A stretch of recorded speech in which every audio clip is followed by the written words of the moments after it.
Not a matter of if, but when crisis will rock your world. I'm Roshini Rajkumar, crisis strategist, licensed attorney, and host of The Crisis Files.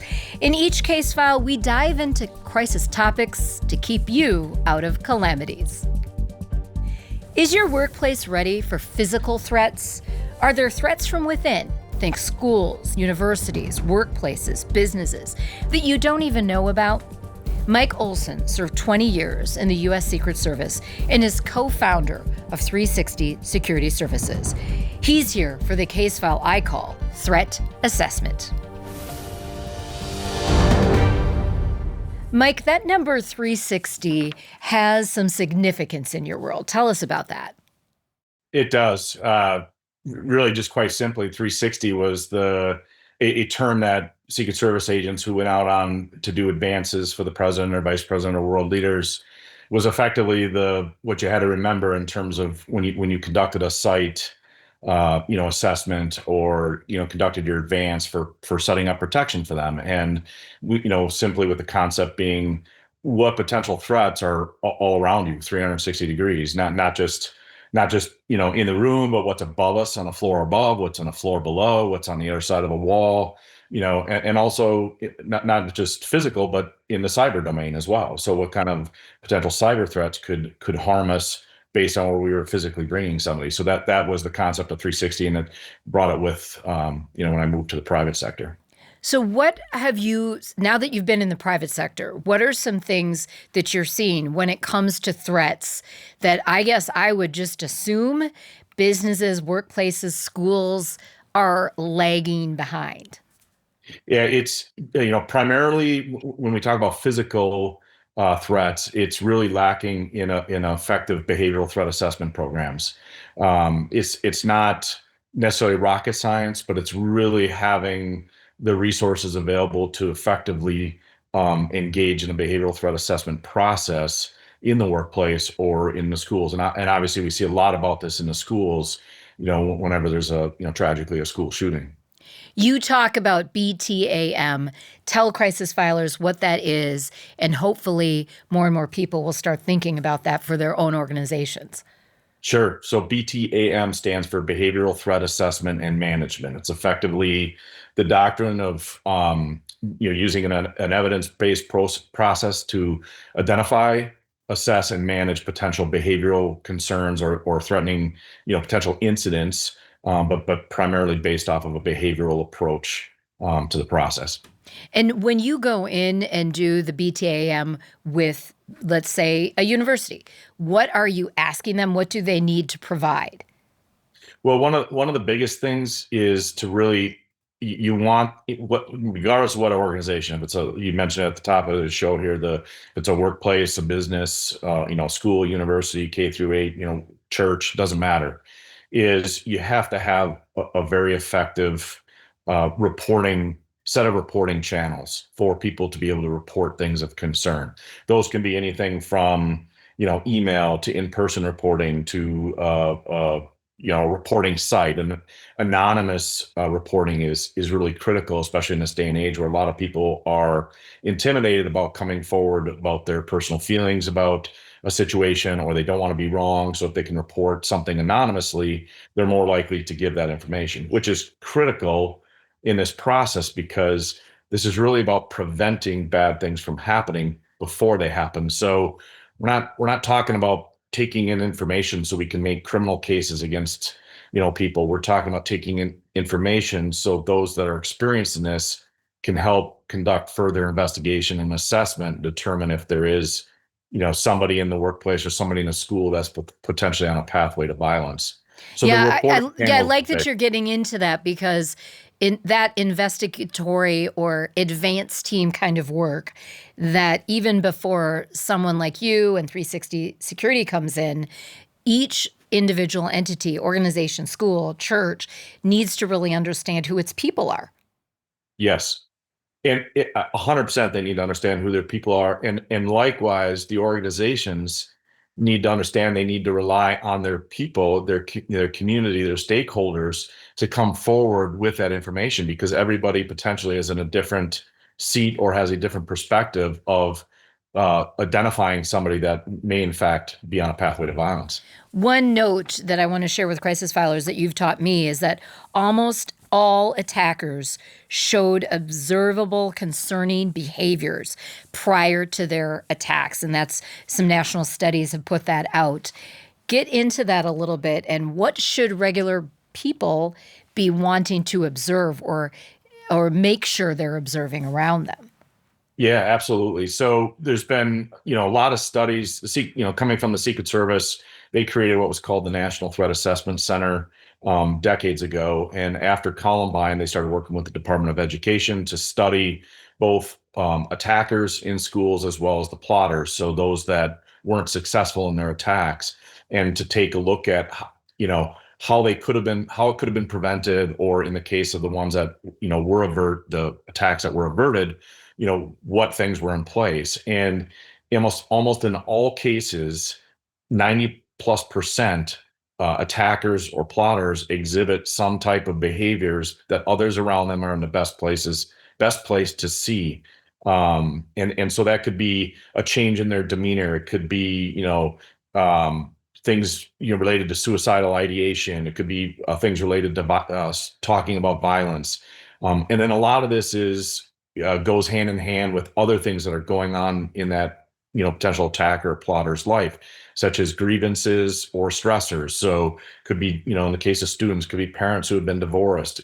In the case of a workplace, it could be a worker who's going through a divorce or going through financial struggles.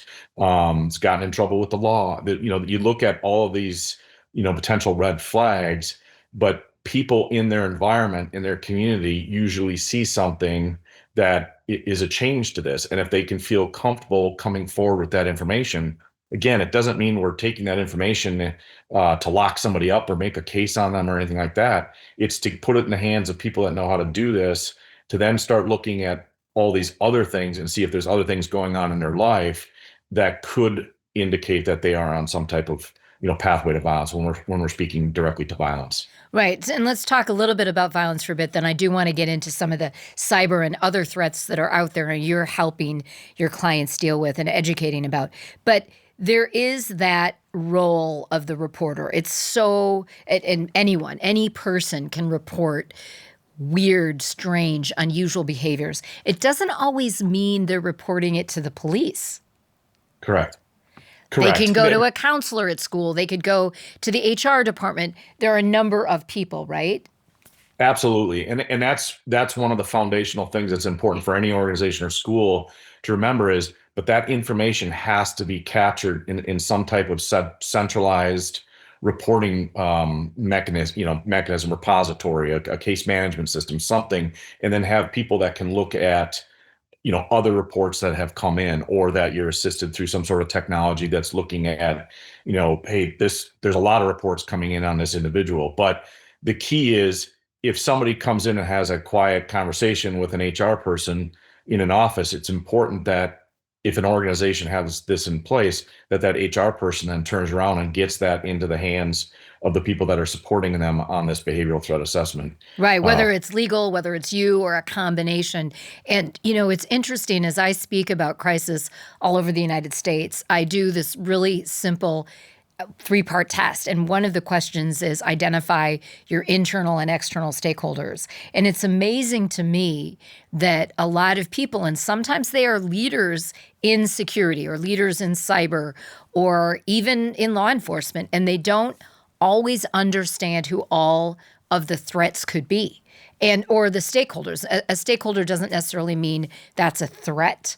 But, for example, the media is a stakeholder. They're always looking for news. So if there's something negative that's happened, they immediately become a stakeholder. And unless you have a good rapport with media, they could create the story or they're going to get bad intel. So what's your advice to organizations as they're finding gaps and trying to get more secure? How do they still keep a positive optic situation going on or positive narrative going on?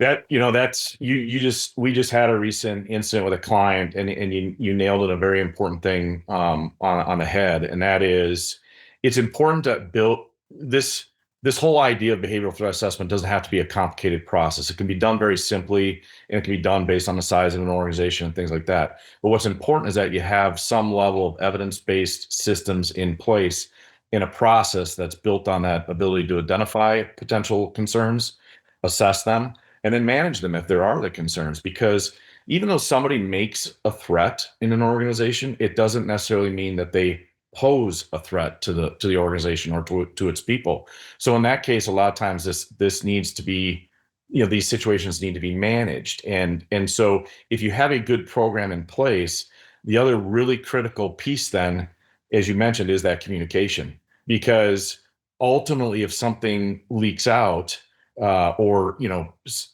somebody that's not authorized to speak to the press, or gets on social media and makes some sort of comment and that's picked up, then you lose control of that message and you fall behind the curve on that. And so being ready with those crisis templates, or that, in these scenarios, is important. And part of that is being able to speak directly to the fact that you have a good program in place, and that you have people that do this, and that if and then words matter. So as I mentioned, I use the term posing a threat versus making a threat. That's really important. And the other thing that's important too is we're talking about prevention. So a lot of times organizations will make decisions and do things out of an abundance of caution, and that's in quotes. There was an incident last week, I think, in Independent School District 196, for example, where they made a decision in Minnesota. Correct. To close down the school district based on some threats that came in. I don't know the details, but what ultimately decision makers have to do, or leadership management, is take the totality of that circumstance and then make that decision. But when you close something down, or you activate your response protocols, to lock down or to shelter in place, you've got to be prepared to manage that message then. And so it's very critical. I always say communication is the foundation and the umbrella for everything that we do. I personally do not recommend we call it a soft skill. You really, really need to know and be strategic when it comes to not only the communication, but then who are your brand ambassadors, who are your spokespeople that are then authorized to speak with a credible voice to all of those stakeholders. And no matter the size of an organization, these are things that everyone can be doing, and every leader and boss can be doing when you are not in crisis, so that when anything escalates, you've got some systems in place. And I know you really are all about those systems. Mike, let's talk about data, cyber, some of the maybe not physical dangers, but truly can shut down infrastructure. Yeah, absolutely. So, I spent a majority of my Secret Service career. We all do protection. We get assigned a permanent assignment on a protection detail. We do protection throughout our whole career. But when we're not doing that on a daily basis, we're usually investigating some types of crimes that the Secret Service had the authority to investigate.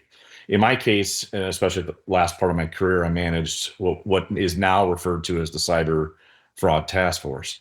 And a lot of the reason when I retired and got out and wanted to start a company that's here to help other people, is because we saw so many people victimized by fraud scams and being taken advantage and socially engineered and manipulated to lose life savings, or small companies that lose their money by sending a wrong invoice or paying a wrong invoice that's part of some phishing scam. And so cyber crime is really still, in my opinion, probably the number one thing all of us have to be more concerned about. Yes, there's physical threats, and yes, there's things we can do to keep safe when we're walking down a street or going in and to the grocery store and having general awareness. But we're all more likely, in my opinion, of falling victim to some type of cyber crime, or theft of our identity, and things like that. So that's what we're all about too, is in terms of the 360 concept. And so it's important that people don't lose sight of that. And the same concept of taking in information and concerning reports of incidents or behavioral things is the same thing that can that is applicable to the whole behavioral threat assessment model is you want to create safe environments, safe culture in organizations, whether it's businesses or schools or churches, whatever the organization is. You want people to feel comfortable to come forward with, unusual information. We've had it where schools where teachers get targeted for, some type of unusual phishing or malicious, comments on email and things like that. And sometimes that can serve as a red flag that their cyber environment may be at risk. And so it warrants, being able to revisit some of their security protocols around their cyber environments as well, just like you would in a physical environment for potential, physical threats. What I've learned from past guests on the Crisis Files when we cover cyber and some of the technological security issues and crises is something like 90 to 95%, something like that, very high when it comes to these data crimes and online threats into organizations are caused by an employee. And it could be an innocent opening up an email that's a phishing, that was really phishing. It looked so real. And this still happens. I haven't checked the latest numbers, but I'm guessing it's still pretty high. Absolutely. That there's no question that is human error, and not only in the cyber environment, the physical environment. I mean, a lot of people who end up being victims of some type of physical violence or attack out in public is because they're not aware. They're not paying attention to their surroundings. We're buried in our phones. Our heads are down. We're not looking. That's the same concept in this cyber environment, that if we're not made aware of what the potential threats are out there, or, what happens when somebody steals your passwords, personally or in your company, what happens to that information? What happens to the data behind it or your personal information? Understanding that a lot of times helps people develop better personal cyber hygiene, or better, workplace hygiene or hygiene, or physical security hygiene. And they bring that to the workplace as well then, if they understand how all that works behind the scenes. And that's important. So awareness and training is critically important for people, because yes, human error, humans are probably the number one reason we suffer a lot of breaches, whether it's malicious or non-malicious. Sometimes it's intentional, but a lot of times it's not intentional. It's non-malicious, but it happens because people get lazy or complacent or aren't aware of something they're supposed to do or not do. Mike, you've given us so much to think about. I want to wind down with some, like a hot tip from you for a lot of our viewers and listeners are in business, or they run organizations. Maybe it's a church and university, a PTA, PTO group.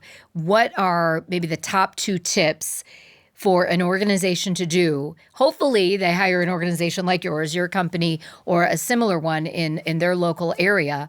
But what are those couple things they can do now to get that system started if they don't already have a good data and reporting system? Yeah, one of the biggest things is things don't have to be overly complicated. Doing something is better than doing nothing. And that should apply across all domains, cyber, physical security, everything. Just starting to do something, be aware of what the potential threats are to your organization, sitting down, having a tabletop exercise amongst your key staff. Hey, what are we seeing? And what are we vulnerable to here? Ask your people and learn from that, and then start building your programs around those realistic threats. It's important to remain evidence-based, that we don't get caught up in trying to manage fear and emotion as to how we develop security and safety programs, but that we're actually doing it based on evidence-based approaches. What is realistic? Physical security for organizations or schools in a high crime area are much different than in a not high crime area. And so, but we can't lose sight of that internal, person as well, that whether maliciously or not maliciously potentially poses a threat to our organizations or to our other people, both from a cyber capacity or from a physical capacity as well. Because as we say on the show, not a matter of if, but when. Crisis will rock your world. Not can, but will. So it's only a matter of time. It's so important to be protected. Lots of great information from Mike. Reach out directly to Mike and his team at 360security.services.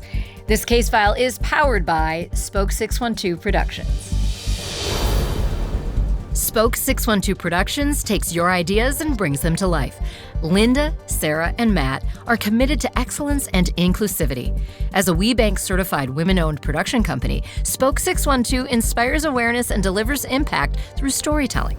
When you put your project in their hands, Spoke 612 draws on their own talents and experience to ensure they tell the best possible version of your story. Visit their portfolio at spoke612.com. Rate, review, and subscribe to The Crisis Files on your platform of choice. Follow us on YouTube, Instagram, and X at The Crisis Files. Visit thecrisisfiles.com for all 4 seasons of the show. I'm Roshini Rajkumar. Join me next time on The Crisis Files.